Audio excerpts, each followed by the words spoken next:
नमस्कार दोस्तों, आइए जानते हैं बुद्ध के बारे में। एक बार गौतम बुद्ध अपने शिष्यों के साथ एक सभा में बैठे थे। उस सभा में बुद्ध के चाहने वालों से ज़्यादा उनके विरोधी थे। जिसने सभा आयोजित की थी वह भी बुद्ध से ईर्ष्या करता था। इस सभा का आयोजन राजा के महल में हुआ था, इसलिए राजा के सभी मुख्य लोग उस सभा में उपस्थित थे। बुद्ध सभा में जाने से पहले जानते थे आज की सभा में इनके विरुद्ध कोई न कोई षड्यंत्र अवश्य रखा जाएगा। इसलिए सभा में जाने से पहले उनका शिष्य आनंद बुद्ध को सभा में जाने से मना करता है कि आपको सभा में नहीं जाना चाहिए, वहाँ के लोग आपके साथ दुर्व्यवहार करेंगे। ना जाने वह आपके विरुद्ध कोई न कोई षड्यंत्र रच रखा होगा। लेकिन गौतम बुद्ध अपने करुणा की वजह से अपने आप को उस सभा में जाने से रोक नहीं पाए। सभा की शुरुआत होते ही बुद्ध के साथ कुछ लोग दिखे जो बुद्ध से ईर्ष्या करते थे। इन लोगों का यही प्रयास होता कि बुद्ध से कुछ ऐसा प्रश्न पूछा जाए जिसका उत्तर बुद्ध ना दे पाए, परंतु बुद्ध सभी प्रश्नों का उत्तर बड़ी आसानी से दे देते थे। इस सभा में बैठे सभी लोग अपने अपने प्रश्न पूछ लेते हैं और उन्हें प्रश्नों का उत्तर भी मिल जाता है। तभी अचानक वहाँ एक स्त्री आती है और बुद्ध से कहती है कि आप तो ध्यान की बातें करते हैं, ज्ञान की बातें करते हैं, सत्य की बातें करते हैं, आप लोगों को सत्य की राह पर चलने की दिशा निर्देश देते हैं। क्या आपके भीतर थोड़ी सी भी दया नहीं है? आपको मुझे भला की कोई चिंता नहीं? मुझे आपने गर्भवती करके छोड़ दिया। क्या आपको मेरे पेट में पल रहे बच्चे की कोई फिक्र नहीं? उस स्त्री की बात सुनकर उस सभा में हलचल मच गई कि लोग एक दूसरे से बातें करने लगते हैं। उस सभा में बैठे हर एक व्यक्ति खड़े हो जाते हैं और कहते हैं कि औरत के सौंदर्य के आगे बड़े बड़े ज्ञानी भी घुटने टेक देते हैं। तो फिर यह बुद्ध की क्या चीज़ है?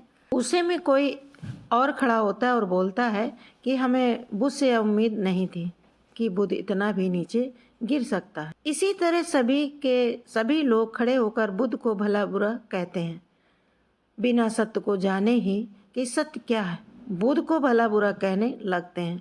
जब सभी लोग अपने मन की भड़ास निकाल लेते हैं तब राजा कहता है कि बुद्ध, आप अपनी सफाई में क्या कहना चाहोगे? और वह राजा भी बुद्ध से ईर्ष्या करता था। वे चाहते थे कि कैसे भी बुद्ध बदनाम हो जाए, पर जरूरी बात यह है कि रात की सारी घटना का बुद्ध पर कोई असर नहीं था और ना ही लोगों के शब्दों का बुद्ध पर कोई असर था और उस स्त्री के झूठे आरोप का बुद्ध पर कोई असर नहीं पड़ा। आप जानते हैं क्यों? क्योंकि बुद्ध शक्ति को जानते थे कि वे अपने नज़र में सही थे। वे सूत्र यही है कि चाहे पूरी दुनिया आपके खिलाफ क्यों न हो जाए, अगर आप अपनी नज़र में सही हैं, अगर आप अपने आप को जानते हैं कि आप किस क्षेत्र के साथ खड़े हो, तो आपका कोई भी कुछ बिगाड़ नहीं सकता है। इस सभा के सभी लोग संदेह में थे, यहाँ तक कि बुद्ध के कुछ शिष्यों में भी संदेह आ गया था। लेकिन बुद्ध जानते थे कि वह क्या है, इसलिए उनके चेहरे पर थोड़ा सा भी बदलाव नहीं था। राजा बुद्ध से कहते हैं कि क्या आप अपनी सफाई में कुछ कहना चाहोगे?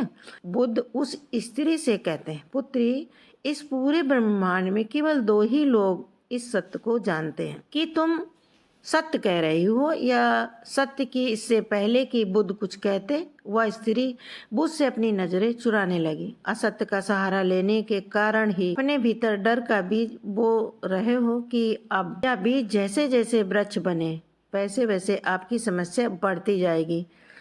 इस सभा का एक व्यक्ति उस स्त्री को सिखाता है, तुमने बहुत बड़ी बात कही है कि अगर यह गलत साबित होता है तो तुम जानती हो ना कि तुम्हें क्या सजा दी जाएगी।